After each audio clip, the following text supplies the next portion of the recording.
Tense काल, हिंदी में tense को काल बोलते हैं। Mainly of 3 types. टेंस मुख्य रूप से 3 प्रकार के होते हैं। इनमें से पास्ट टेंस की रचना को हमने देखना है।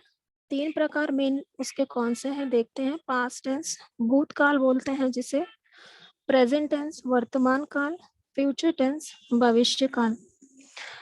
इनमें से पास्ट टेंस की रचना को समझना ज्यादा महत्वपूर्ण है, क्योंकि पास्ट टेंस का प्रयोग story narrating, describing, report writing जैसे क्वेश्चंस के लिए बहुत ही महत्वपूर्ण होता है। हमारे टेक्स्ट बुक के जितने लेसन्स या स्टोरीज होते हैं उसमें 75% जो सेंटेंस होते हैं वो पास्ट टेंस पर आधारित होते हैं। इसलिए किसी लेसन को ब्रीफली या डीपली समझने के लिए पास्ट टेंस की जानकारी या पास्ट टेंस के रचना को समझना बहुत ही आवश्यक है। यहाँ पर रिपोर्ट राइटिंग, नरेटिंग और डिस्क्राइबिंग जैसे क्वेश्चंस राइटिंग स्किल में हमें 5 मार्क्स के लिए पूछे जाते हैं। ये क्वेश्चंस मोस्टली स्टूडेंट्स छोड़ देते हैं ये सोचकर कि सेंटेंस कैसे बनाए जाए या इसे कैसे लिखा जाए, और इसलिए ये क्वेश्चंस छोड़ दिए जाते हैं।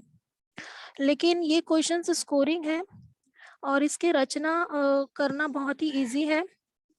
किसी भी पैराग्राफ को लिखने या स्टोरी को तैयार करने के पहले हमारे माइंड में, बीइंग हिंदी मीडियम स्टूडेंट्स, हमारे माइंड में उस सेंटेंस की हम हिंदी में वाक्य तैयार करते हैं।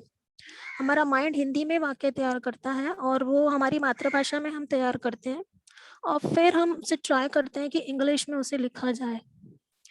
लेकिन अगर टेंस की प्रॉपर जानकारी हमें नहीं होती तो हम क्या करते हैं, उसे छोड़ देते हैं या हम उसे नहीं लिख पाते। इसलिए पास्ट टेंस की रचना, उसकी सही जानकारी, करेक्ट सेंटेंस तैयार करना, ये सब कुछ बहुत ही आवश्यक है, जिससे कि इस तरह के क्वेश्चंस को हम अटेम्प्ट कर सके और मार्क्स स्कोर सके। जिसके लिए हमें पास्ट टेंस के प्रकार, उसकी वाक्यों की रचना, इन सबको समझना होगा। पास्ट टेंस कितना इम्पोर्टेंट है ये तो हमने देख लिया, लेकिन पास्ट टेंस को समझने के लिए उसके कुछ प्रकार हैं, उसके कुछ टाइप्स हैं। ये टाइप्स देखने के बाद ही हम उसके स्ट्रक्चर या उसके रचना को समझ सकते हैं। पास्ट टेंस भूतकाल, हिंदी में भूतकाल उसे कहते हैं। तो पास्ट टेंस 4 प्रकार के होते हैं, क्योंकि स्टोरी या किसी भी पैराग्राफ या डिस्क्राइबिंग को तैयार करने के लिए हमें अलग अलग तरह के वाक्यों की रचना करनी पड़ती है। तो इसीलिए पास्ट टेंस के भी अलग अलग प्रकार हमें समझने होंगे। पास्ट टेंस के 4 प्रकार: simple past tense, past indefinite भी उसे कहते हैं, past continuous tense, past perfect tense, past perfect continuous. इस तरह से 4 प्रकार के पास्ट टेंस होते हैं। वाक्यों की रचना को समझने के लिए हम हर एक प्रकार को डिटेल में देखते हैं कि इस प्रकार के टेंस में वाक्यों की रचना किस तरह से की जा सकती है। हम पहले प्रकार या पहले टाइप से स्टार्ट करते हैं। पास्ट टेंस भूतकाल का पहला प्रकार, सिंपल पास्ट टेंस। इसे पास्ट इंडेफिनिट टेंस भी बोला जाता है। हिंदी में साधारण भूतकाल या सामान्य भूतकाल बोलते हैं। अब कैसे पहचाने कि कोई सेंटेंस सिंपल पास्ट टेंस में है, या सिंपल पास्ट टेंस के वाक्यों की रचना किस तरह से की जाए, तो उसकी पहचान करने के लिए यहाँ हम कुछ क्लू देखते हैं। जिन वाक्यों के अंत में गया, गई, गए, था, थी, थे ऐसे शब्द आते हैं, जिन वाक्यों के अंत में, जिन सेंटेंस के अंत में गया, गई, गए, था, थी, थे ऐसे शब्द आते हैं, उन वाक्यों को हम सिंपल पास्ट टेंस के वाक्य कहते हैं। अब ये गया, गई, गए से कुछ क्लियर नहीं होगा, इसलिए हम कुछ उदाहरण लेते हैं। एग्जाम्पल, मोहन विद्यालय गया, यहाँ गया अंत में आया है। सोनल ने गृह कार्य पूर्ण किया, किया अंत में आया है। लड़के खेल के मैदान में गए, यहाँ भी गया अंत में आया है।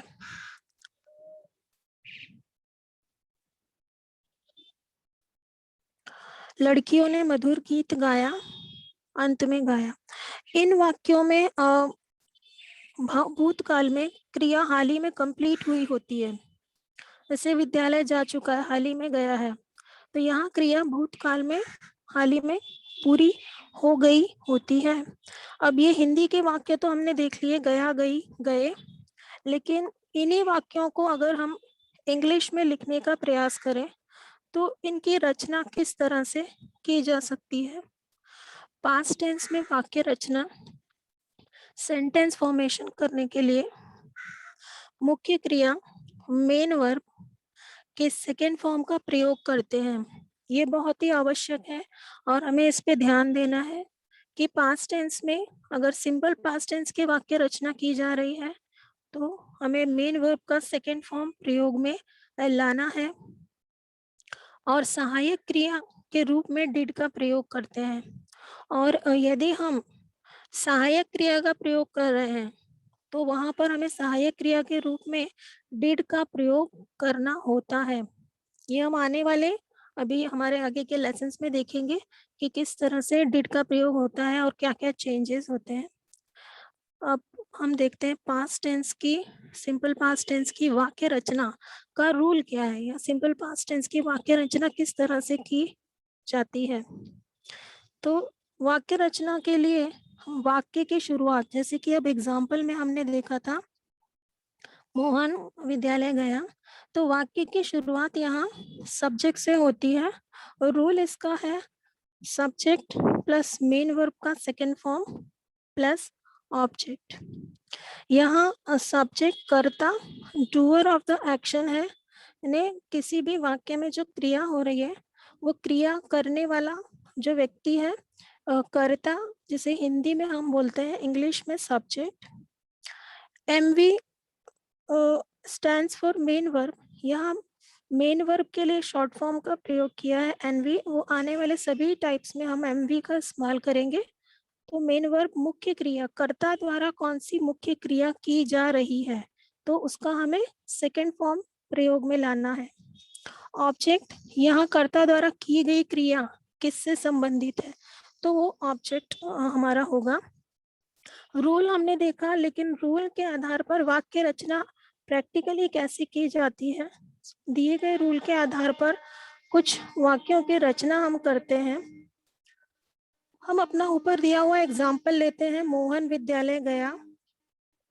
इस हिंदी के सेंटेंस में मोहन ये सब्जेक्ट है, इसे मोहन ही लिखेंगे और विद्यालय ऑब्जेक्ट, इसका इंग्लिश स्कूल होगा। गया, गया ये क्रिया जाने का भूतकाल है और जाने को इंग्लिश में गो बोलते हैं, इसलिए उसका सेकंड फॉर्म हम यूज करेंगे वेंट। अब ये हमने सभी पार्ट्स देख लिए कि कौन से पार्ट को क्या कहते हैं और इंग्लिश में किस तरह से लिखा जाएगा। अब इन सभी पार्ट्स को हम क्या करते हैं, ऊपर दिए हुए स्ट्रक्चर में सब्जेक्ट मेन वर्ब का सेकंड फॉर्म ऑब्जेक्ट, इस स्ट्रक्चर में से फिट करते हैं और देखते हैं कि सेंटेंस किस तरह से तैयार हो रहा है।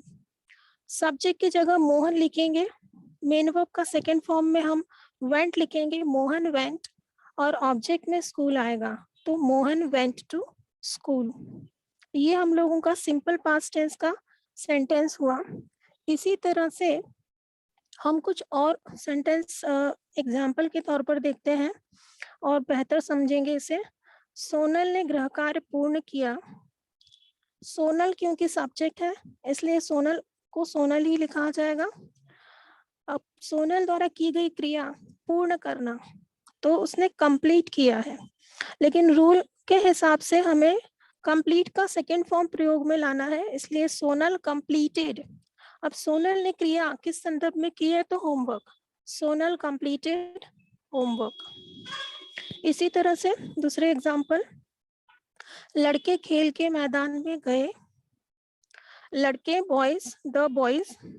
अब गए, जाना, इसका second form went, boys went, कहाँ गए, टू प्लेग्राउंड।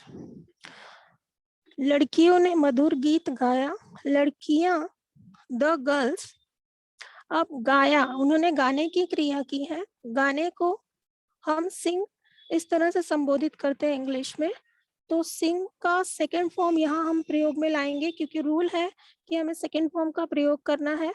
तो सिंग का second form sang, the girls sang sweet song. Simple past tense में हमें एक बात ध्यान रखनी है कि मेन वर्ब का सेकेंड फॉर्म ही यूज करना है। यहाँ मैंने कुछ एग्जांपल दिए हैं, वॉक, वॉक्ड, ईट, एट। तो वर्ब का फर्स्ट और सेकेंड फॉर्म हमें पता होना चाहिए, और सिंपल पास्ट टेंस वाक्यों की रचना करते समय हम सेकेंड फॉर्म का ही प्रयोग करेंगे। अब जैसा ऊपर बताया है कि पास्ट टेंस के वाक्यों की आवश्यकता होती है हमें किसी भी स्टोरी के लिए, किसी भी डिस्क्रिप्शन के लिए।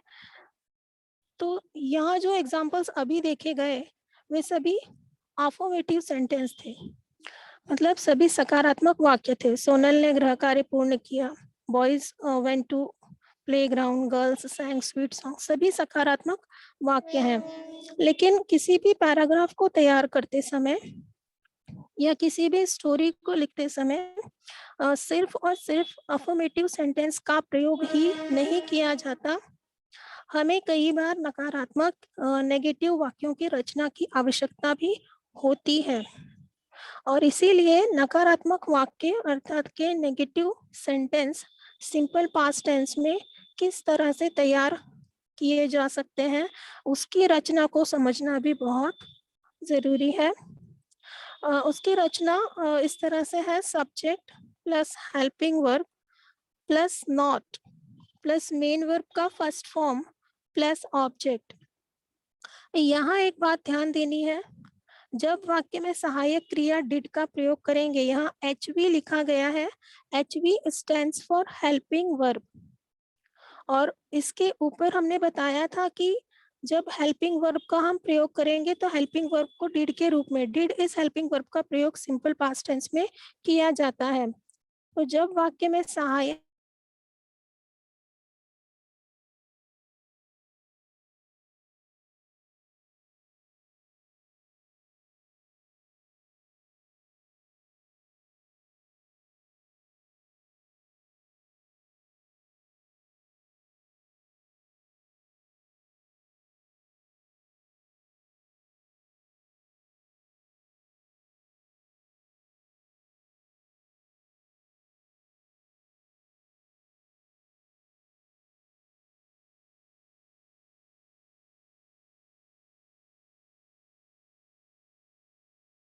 हम डिड इज हेल्पिंग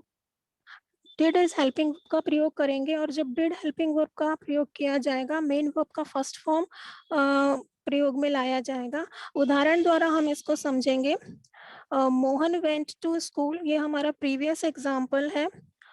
यहाँ मोहन सब्जेक्ट है, इसलिए वो स्टार्टिंग में लिखा जाएगा एज पर रूल।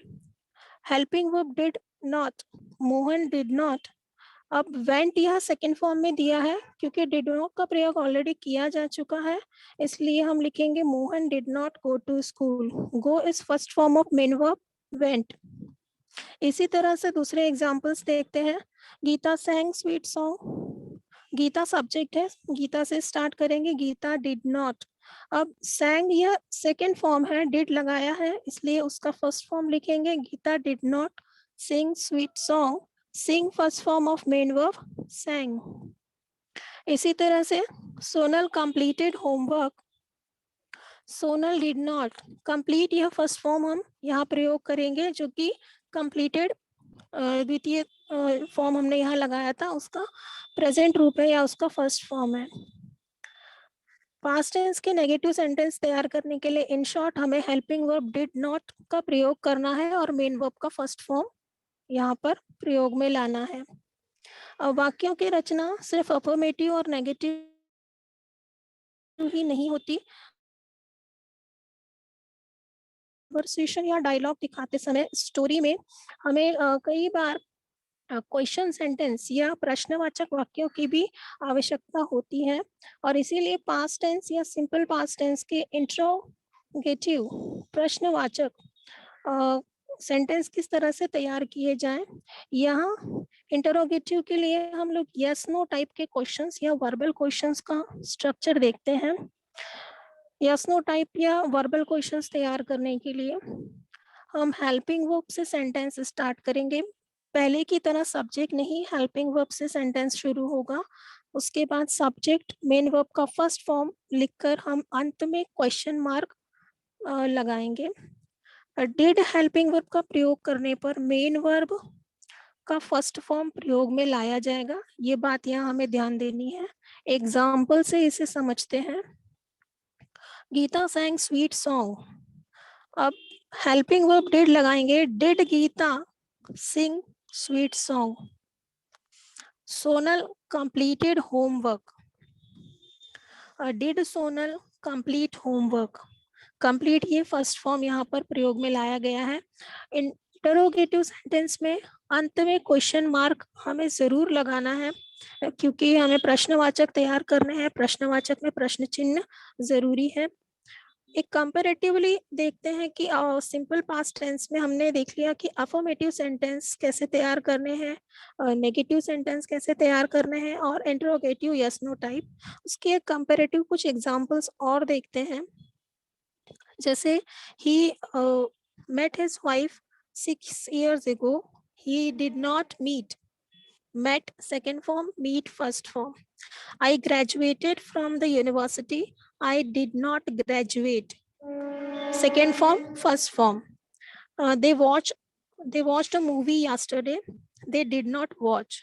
यहाँ पर did के साथ फर्स्ट फॉर्म का प्रयोग किया गया है। I went to the bed early. Sorry, you went to the bed early. You did not go to the bed early. Went and go, second and first form. She studied in the library. She did not study in the library. Studied, study, second and first form did के साथ प्रयोग किया गया है। They had dinner last night. They did not have dinner. He felt sad yesterday. He did not feel sad yesterday. Felt यह second form है, feel उसका first form है, क्योंकि did का प्रयोग किया गया है। इसी तरह से कुछ इंट्रोगेटिव सेंटेंस भी देखते हैं सिंपल पास्ट टेंस के।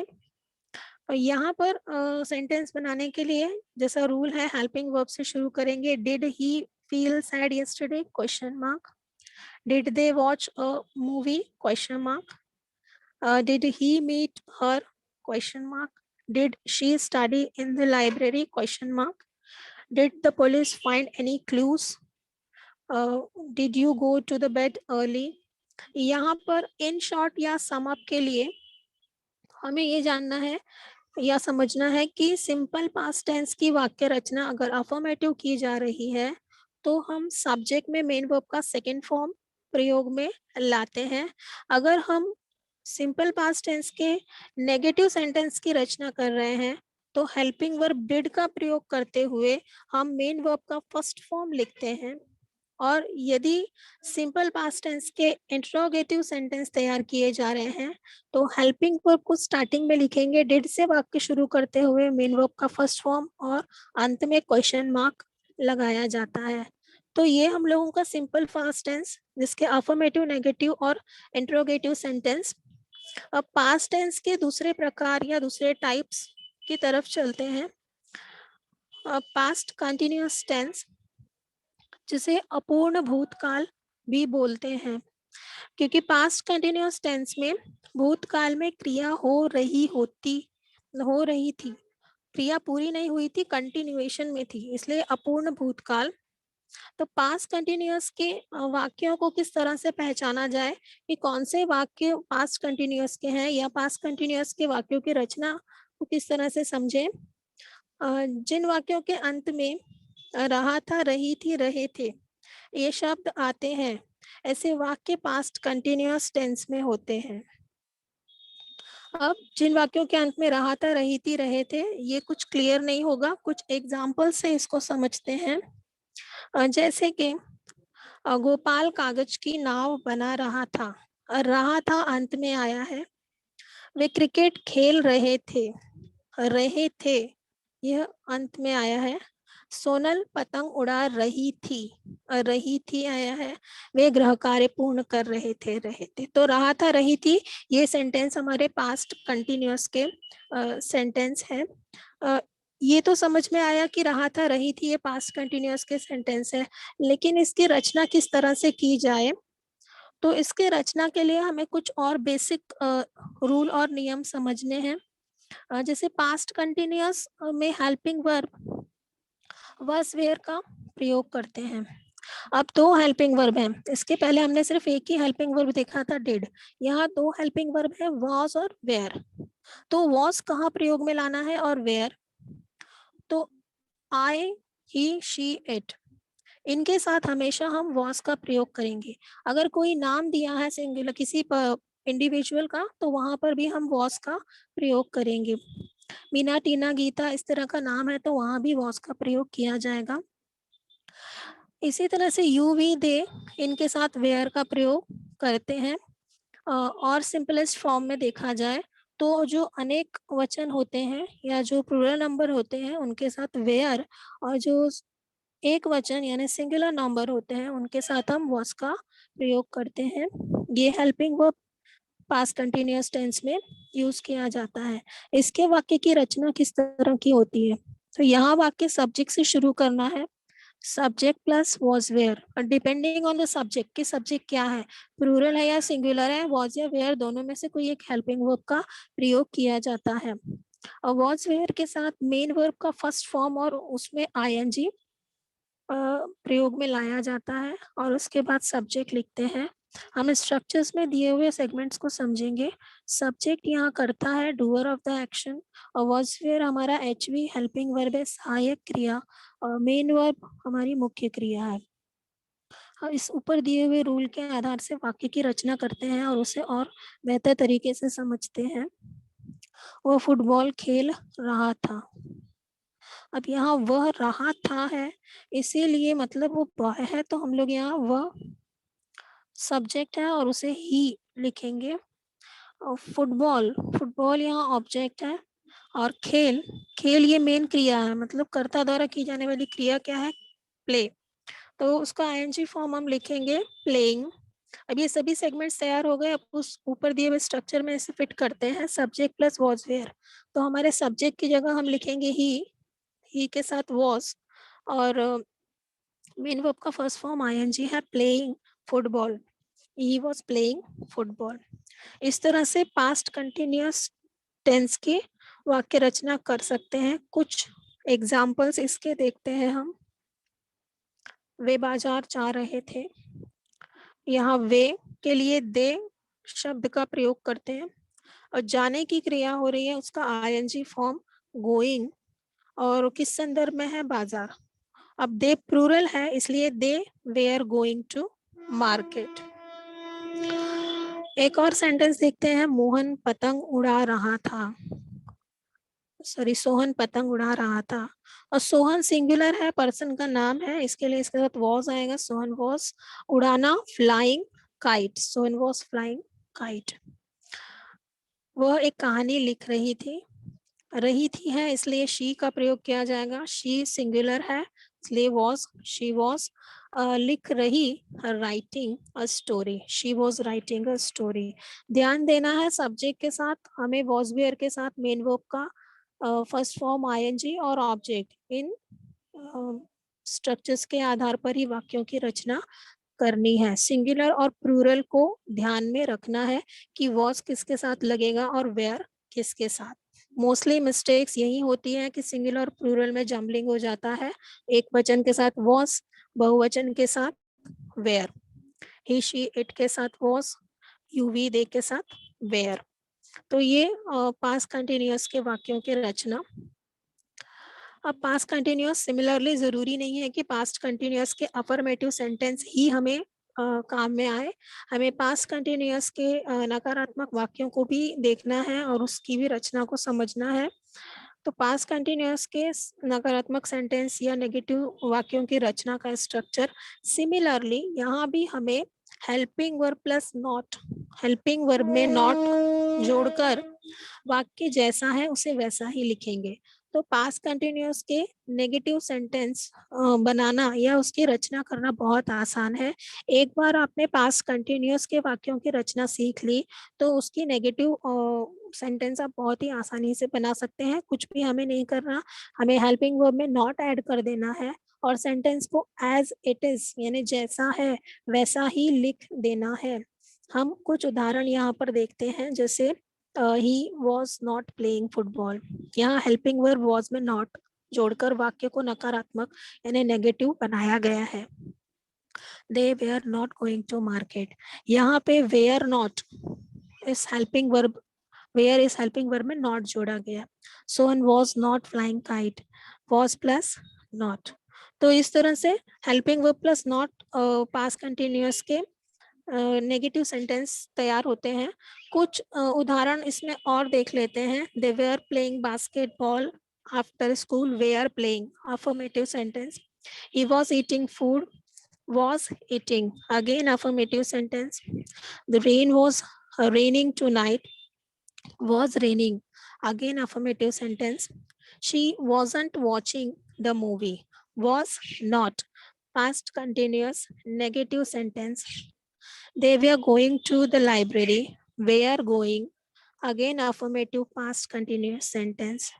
He was doing a great job, affirmative past continuous. I was not writing a letter, negative past continuous. My television wasn't working properly, negative past continuous. Were celebrating, was teaching, was parking, weren't studying, wasn't coming, was spying, was going. यहाँ पर highlight यही है कि affirmative के लिए helping verb में ING form लगाना है मेन वर्ब का हेल्पिंग वर्ब के साथ, और नेगेटिव में हेल्पिंग वर्ब नॉट और सेंटेंस जैसा है उसे एग्जैक्टली वैसा ही लिख देना है। नेगेटिव सेंटेंस तैयार करने के लिए हेल्पिंग वर्ब में नॉट जोड़ देना है।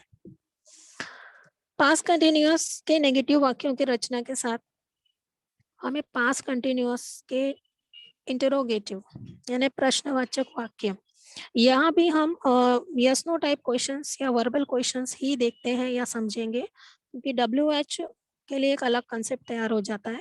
इसलिए हम यस नो टाइप क्वेश्चंस देखेंगे कि अगर हमारे पास पास्ट कंटिन्यूअस का सेंटेंस है तो उसको अगर हमें इंट्रोगेटिव में चेंज करना है तो किस तरह से करेंगे। तो अब तक हमने जो 2 एग्जाम्पल देख लिए हैं, दोनों ही एग्जाम्पल्स से अंदाजा तो लग ही गया होगा कि वर्बल क्वेश्चन या इंट्रोगेटिव करने के लिए हेल्पिंग वर्ब को स्टार्टिंग में लिखा जाता है। यहाँ हेल्पिंग वर्ब वेयर को वाक्य से बाहर निकाल कर वाक्य की शुरुआत में लिखेंगे और वाक्य के अंत में क्वेश्चन मार्क लगा देंगे। कुछ एग्जाम्पल देखते हैं। They were playing football, were they playing football. Gopal was making paper boat, was Gopal making paper boat. Helping verb was से वाक्य की शुरुआत की गई है, मतलब इंट्रोगेटिव तैयार करने के लिए हेल्पिंग वर्ब स्टार्टिंग में आ जाएगा और वाक्य जैसा है वैसा ही लिखते हुए अंत में क्वेश्चन मार्क लगा दिया जाएगा। तो ये पास्ट कंटिन्यूअस इंट्रोगेटिव सेंटेंस। अगला टाइप हमें देखना है पास्ट कंटिन्यूअस का, और वो है पास्ट परफेक्ट टेंस। इस टेंस को पूर्ण भूतकाल भी कहते हैं, क्योंकि भूतकाल में क्रिया पूरी हो गई होती है, इसलिए इसे पूर्ण भूतकाल भी कहते हैं। अब पास्ट कंटिन्यूअस के सेंटेंस किस तरह से तैयार किए जाएं, तो कैसे पहचाने कि कोई सेंटेंस पास्ट कंटिन्यूअस में दिया है और उसी तरह के वाक्यों की रचना किस तरह से की जाए, इसे समझते हैं। जिन वाक्यों के अंत में चुका था, चुकी थी, चुके थे यह शब्द आते हैं वे पास्ट परफेक्ट टेंस के वाक्य होते हैं। अब ये इस तरह से क्लियर नहीं होगा तो हम कुछ एग्जांपल्स देखते हैं। वह टिकट रद्द कर चुकी थी, भूतकाल में क्रिया पूरी हो चुकी थी, चुकी थी अंत में आया। वे कपड़े धो चुके थे, तो चुके थे यह अंत में आया है। गोपाल गृह कार्य पूर्ण कर चुका था। वह खाना खा चुकी थी। तो अंत में यह शब्द आते हैं और क्रिया जो है वो भूतकाल में पूरी हो गई होती है। इनके वाक्यों की रचना किस तरह से करें, अगर पास्ट कंटिन्यूअस पास्ट परफेक्ट के हमें वाक्य तैयार करने हैं तो उसकी रचना किस तरह से की जाए उसे देखना है। सेंटेंस की शुरुआत में हमें कर्ता ही लिखना है, सब्जेक्ट ही लिखना है, तो subject plus had plus main verb का थर्ड फॉर्म प्लस ऑब्जेक्ट।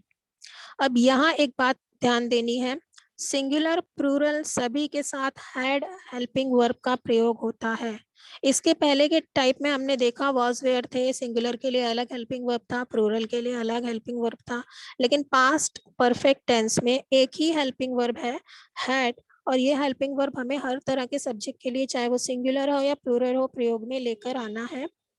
दूसरी बात जो ज्यादा ध्यान देनी है पास्ट परफेक्ट टेंस की, वो ये है कि पास्ट परफेक्ट टेंस में सदैव मेन वर्ब का थर्ड फॉर्म यूज किया जाता है। जब कभी पास्ट परफेक्ट टेंस में वाक्यों की रचना की जाती है तो वर्ब का थर्ड फॉर्म प्रयोग में लाया जाता है। इस रूल के आधार पर देखते हैं वाक्यों की रचना किस तरह से की जा सकती है। एग्जाम्पल लेते हैं, वह टिकट रद्द कर चुकी थी। यहाँ वह चुकी थी इसलिए वह सब्जेक्ट की जगह पर हम शी लिखेंगे, टिकट इंग्लिश में टिकट लिखेंगे, रद्द यह इंग्लिश वर्ड होगा कैंसल, जिसका थर्ड फॉर्म होगा कैंसल्ड। अब रूल में इन सेगमेंट्स को फिट करते हैं, सब्जेक्ट की जगह शी, हैड, मेन वर्ब का थर्ड फॉर्म की जगह पर cancelled the ticket, she had cancelled the ticket. इसी तरह से कुछ और उदाहरण देखते हैं। वे कपड़े धो चुके थे, वे, दे, हेल्पिंग वर्ब कॉमन है इसलिए दे हैड, धोना wash, third form washed, they had washed the clothes. वह खाना खा चुकी थी, चुकी थी है इसलिए सब्जेक्ट हम शी लगाएंगे, शी हैड, खा लेना मतलब ईट, उसका थर्ड फॉर्म होगा eaten, she had eaten food. वह गृह कार्य पूर्ण कर चुका था। अब ये चुका था इसलिए वह की जगह पर हम लोग ही इस सब्जेक्ट को प्रयोग में लाएंगे, ही हैड कंप्लीटेड, पूर्ण करना, कंप्लीटेड होमवर्क। कंप्लीट का सेकेंड फॉर्म भी कंप्लीटेड और थर्ड फॉर्म भी कंप्लीटेड होता है, तो he had completed homework. Past perfect tense में वाक्य रचना ध्यान रखना है, हेल्पिंग वर्ब हैड होगा चाहे सब्जेक्ट कुछ भी हो, और मेन वर्ब का थर्ड फॉर्म प्रयोग में लाया जाएगा हमेशा। पास्ट टेंस के वाक्यों की रचना या सभी प्रकार को समझने के लिए वर्ब के तीनों फॉर्म पता होना बहुत जरूरी है। हमें वर्ब के तीनों फॉर्म पता होने चाहिए, तब हम पास्ट कंटिन्यूअस, परफेक्ट और सिंपल पास्ट के वाक्यों की रचना बहुत ही आसानी से कर सकेंगे।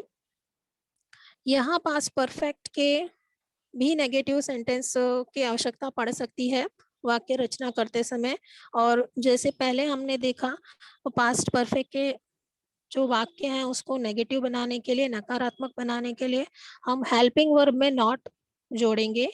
कॉमन एचवी हैड, मतलब जो कॉमन हेल्पिंग वर्ब है हर सब्जेक्ट के साथ प्रयोग में लाया जा रहा है, उसमें नॉट को जोड़ते हुए नेगेटिव सेंटेंस की रचना की जाएगी। कुछ उदाहरण देखते हैं, जैसे कि she had cancelled the ticket, इसको नकारात्मक बनाने के लिए she had not cancelled the ticket, had plus not. They had completed homework, they had not completed homework। तो यहाँ पर भी helping verb had plus not. जितने भी नेगेटिव सेंटेंस तैयार करने हैं, सिंपल पास्ट है, पास्ट कंटिन्यूअस है, परफेक्ट है, हेल्पिंग वर्ब प्लस नॉट करके हम क्या कर सकते हैं, मतलब कॉमन क्लू या याद रखने के लिए हेल्पिंग वर्ब प्लस नॉट। अब हेल्पिंग वर्ब हर टाइप का हमें याद होना जरूरी है कि अगर कंटिन्यूअस है तो वॉज वेयर प्लस नॉट, अगर परफेक्ट है तो हैड प्लस नॉट, अगर सिंपल है तो डिड प्लस नॉट। इस तरह से नेगेटिव सेंटेंस की रचना हो सकती है। पास्ट परफेक्ट इंटरोगेटिव सेंटेंस या यस नो टाइप के क्वेश्चंस तैयार करने के लिए सेम वही रूल हम यहाँ पर भी लगाएंगे। एचवी हैड को वाक्य से बाहर लेते हुए सब्जेक्ट के पहले लिख के वाक्य के अंत में प्रश्न चिन्ह लगाया जाएगा। She had cancelled the ticket, यहाँ हैड बाहर आ जाएगा और सेंटेंस एज इट इज लिखते हुए क्वेश्चन मार्क लगाएंगे, had she cancelled the ticket. He had completed homework, had he completed homework। Helping verb से वाक्य शुरू होगा तो इंट्रोगेटिव सेंटेंस तैयार होगा, अगर वो कंटिन्यूअस है तो वॉज वेयर से वाक्य शुरू होगा, अगर वो सिंपल है तो डिड से शुरू होगा, अगर वो परफेक्ट है तो हैड से सेंटेंस स्टार्ट होगा। तो पास्ट परफेक्ट टेंस के बाद जो नेक्स्ट टाइप आता है पास्ट का, वो है पास्ट परफेक्ट कंटिन्यूअस।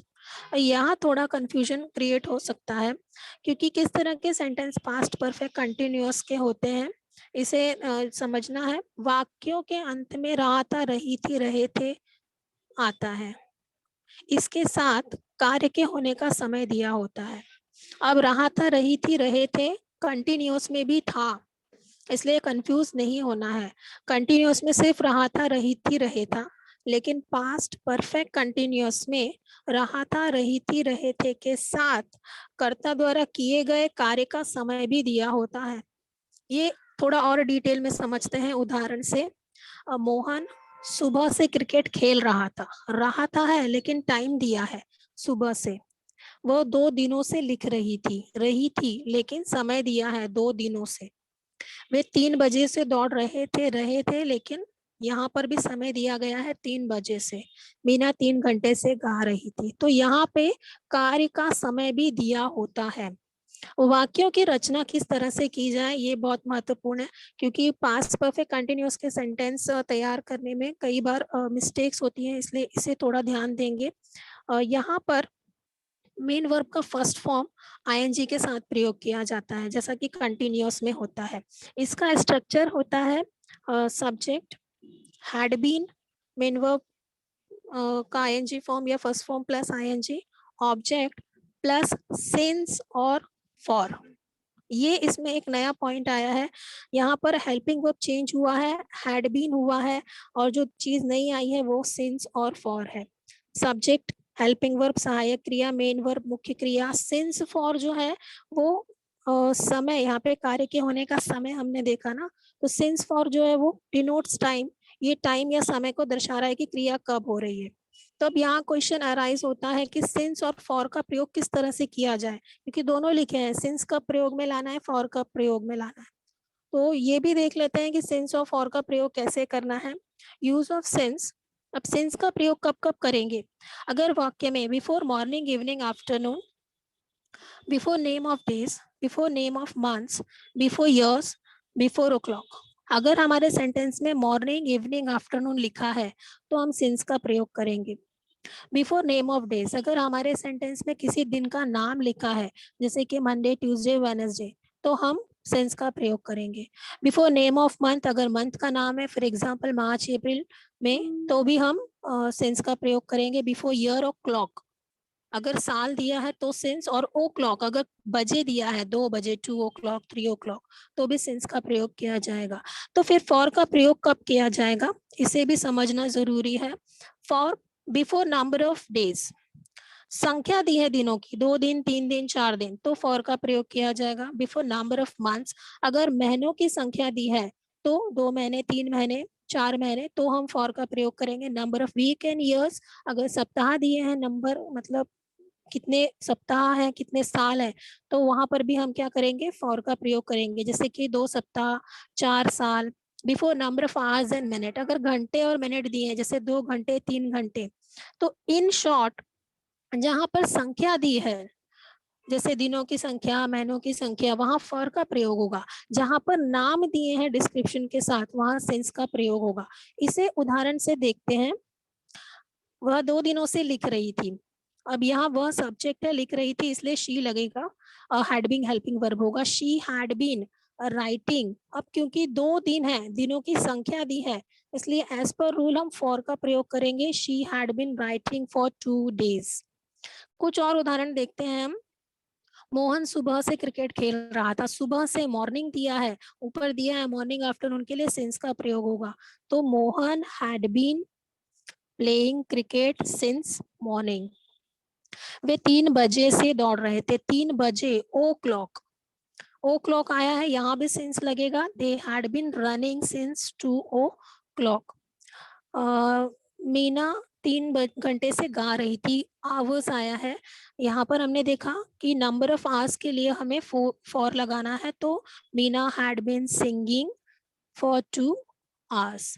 तो सिंस और फॉर कब प्रयोग में लाया जाएगा, ये हमें ध्यान में या हमें याद रखना होगा, तब जाकर हम पास्ट परफेक्ट कंटिन्यूअस टेंस के वाक्यों की रचना सही और करेक्टली